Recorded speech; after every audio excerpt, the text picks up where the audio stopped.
La química del carbono en 4 minutos o menos. La química del carbono es la rama de la química en la que se estudian los compuestos del carbono y sus reacciones. Existe una amplia gama de sustancias que son medicamentos, vitaminas, plásticos, fibras sintéticas y naturales, hidratos de carbono, proteínas y grasas, formadas por moléculas orgánicas. Los químicos orgánicos determinan la estructura y funciones de las moléculas, estudian sus reacciones y desarrollan procedimientos para sintetizar compuestos de interés para mejorar la calidad de vida de las personas. Esta rama de la química ha afectado profundamente la vida del siglo XX.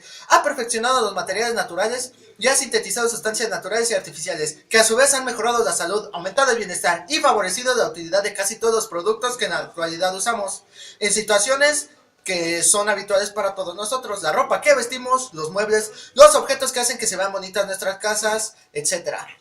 Bien, ¿qué más tenemos que decir de esto? Que los químicos consideran hoy compuestos orgánicos aquellos que contienen carbono en su estructura, además de otros elementos que pueden ser uno o más, entre los cuales los más comunes son el hidrógeno, oxígeno, nitrógeno, azufre y los halógenos. En la actualidad la química orgánica también se le llama química del carbono, como su nombre bien lo dice. La facultad que tienen de enlazarse es la que no tienen muchos otros, que es como el átomo del carbono. Tiene concatenación, pueden formar grandes cadenas o anillos muy estables. Esta propiedad conduce a un número casi infinito de compuestos de carbono, siendo los más comunes los que contienen carbono e hidrógeno. Esto se debe a que el carbono puede formar como máximo 4 enlaces, lo que se denomina tetravalencia. Los diamantes, joyas y braseros son los que contienen carbono. El diamante es uno de los más duros que se conoce. Cada átomo está unido, constituyen una red tridimensional que se extiende a lo largo de todo un cristal, lo cual le hace poseer la mayor dureza de toda la naturaleza. Además es incoloro, no conductor de electricidad, pesado, frágil, exfoliable e insoluble. Es muy apreciado en joyería y para ciertas aplicaciones industriales.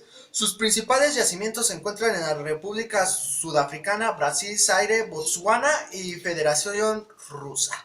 ¿Qué más tenemos que decir de esto? De la clasificación de los compuestos orgánicos. De acuerdo con la gran diversidad de compuestos orgánicos que pueden formar, el carbono es necesario estudiar su clasificación y la definición de ciertos conceptos. Los hidrocarburos son los derivados del carbono más sencillos. Resultan únicamente de la unión de átomos de carbono con átomos de hidrógeno y de átomos de carbono entre sí, formando cadenas que pueden ser abiertas, cerradas y cuyos eslabones pueden estar unidos por enlaces simples o por enlaces múltiples. De esta manera podemos clasificar los hidrocarburos de acuerdo con el tipo de cadena y el tipo de enlace. Según la cadena se clasifican en afidáticos, que corresponden a los compuestos de cadena abierta, como se indica en algunas figuras que ahorita pondremos. En compuestos como el butano, pentano, entre otros, es difícil distinguir con claridad su estructura molecular. Por ejemplo, pueden escribirse dos fórmulas estructurales distintas para la fórmula molecular del butano. Los compuestos con la misma forma molecular pero distinta forma estructural se le llaman isómeros. Cuando los hidrocarburos saturados pierden uno de los hidrógenos enlazados, se generan grupos de alquilo, cuyo nombre se forma del nombre del hidrocarburo, del cual proviene del grupo reemplazado, la terminación ano por la de hilo. Cabe señalar que estos grupos alquilos o radicales se representan con una letra R. ¿Qué más tenemos que decir? Pues de las propiedades físicas de los hidrocarburos. Los hidrocarburos como el metano, etano, propano y butano normales son gases a temperatura ambiente, desde el pentano al hexadecano. Son líquidos y son prácticamente insolubles en agua. Los puntos de ebullición y de fusión y la viscosidad y la densidad en general aumentan cuando se incrementa la masa molecular del compuesto. Las propiedades físicas de los alquenos son como tal eteno, propeno y buteno. Son gases que son a temperatura y presión normales. Los siguientes alquenos, que van desde C5H10 hasta C15H30, son líquidos, y superiores a C15H30 son sólidos. Por lo general, el punto de ebullición, de fusión, la viscosidad y la densidad aumentan a medida que se incrementa la masa molecular de los alquenos. Los alquenos son incoloros, muy ligeramente solubles en agua, pero el etileno tiene suave color. Los alquenos son los hidrocarburos alquenos u ofelinas. Se llaman así porque entre dos átomos de carbono vecinos existe un doble enlace. Incluso puede que un compuesto más de un enlace doble. Los alquenos se consideran como isómeros de los cicloalcanos. Los hidrocarburos alquenos se representan por la fórmula que a continuación se mostrará en la pantalla de abajo. Son CnH2n. ¿Qué más tenemos que decir? Pues de los alquinos. Los alquinos se representan por la fórmula CnH2n-2. La presencia de un triple enlace entre dos átomos de carbono implica forzosamente la pérdida de dos átomos de hidrógeno en la fórmula general. La nomenclatura para los alquinos es la misma que para los alquenos, pero les corresponde la terminación ino para indicar la presencia de un triple enlace. Esto es enio, propino, butino. Las propiedades físicas de los alquinos son los tres primeros alquinos son gases, los demás son líquidos o sólidos.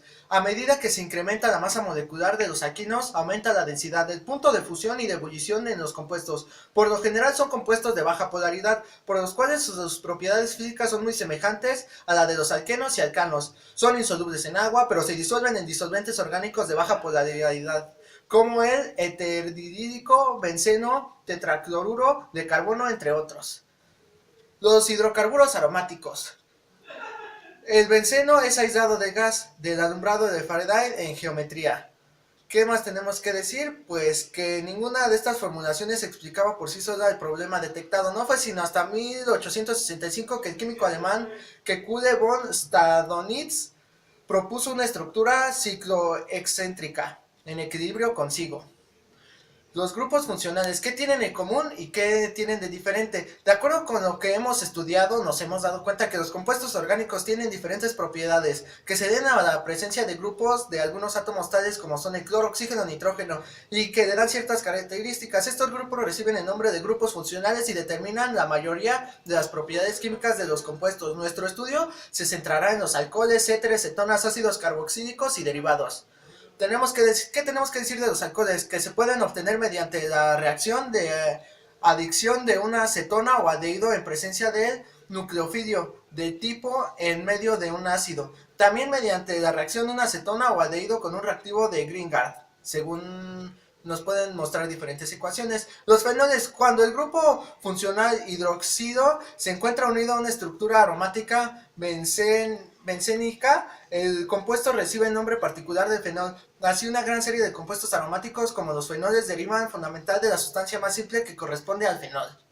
Tenemos que decir de los aldehídos y cetonas. Son un tipo de compuestos orgánicos caracterizados por la presencia del grupo funcional carbonido. Son los aldehídos y las cetonas, las cuales se diferencian dependiendo de la ubicación de este grupo carbonido. Los aldehídos pueden ser obtenidos por la oxidación de alcoholes primarios mediante la acción del dicromato de potasio, en presencia de cobre metálico caliente y otras sustancias. Los éteres. La obtención de los diferentes éteres ha sido preparado de los alcoholes primarios, secundarios y terciarios mediante una deshidratación con ácido sulfúrico en caliente. En general se puede plantear con muchas ecuaciones. Los ácidos carboxílicos. Los ácidos carboxílicos se pueden obtener fácilmente mediante la oxidación de aldehídos con buenos rendimientos a temperatura ambiente. Los esteres son derivados del grupo de ácidos carboxílicos, en cuya molécula está presente el grupo COOR, donde R es una cadena. Estos compuestos son los responsables de los olores en las frutas, las verduras, los perfumes. Podemos mencionar los aromas de plátanos, manzanas, naranjas, peras, piñas y uvas. Las aminas se consideran derivadas del amoníaco y generalmente se preparan mediante la reacción entre el amoníaco y un haluro de alquilos según la siguiente ecuación que se mostrará también aquí abajo. La importancia de los compuestos orgánicos. Como nos hemos dado cuenta, la química orgánica tiene gran importancia en la actualidad. Esto se debe al crecimiento de la investigación científica en la relación con la síntesis de una variedad de productos derivados del carbono y que son de gran utilidad para la vida humana, en diferentes actividades tales como la medicina, alimentación, vivienda y deporte. Y muchas gracias por su atención. Esto fue todo, espero les haya gustado. Like y suscríbete. Hasta la próxima.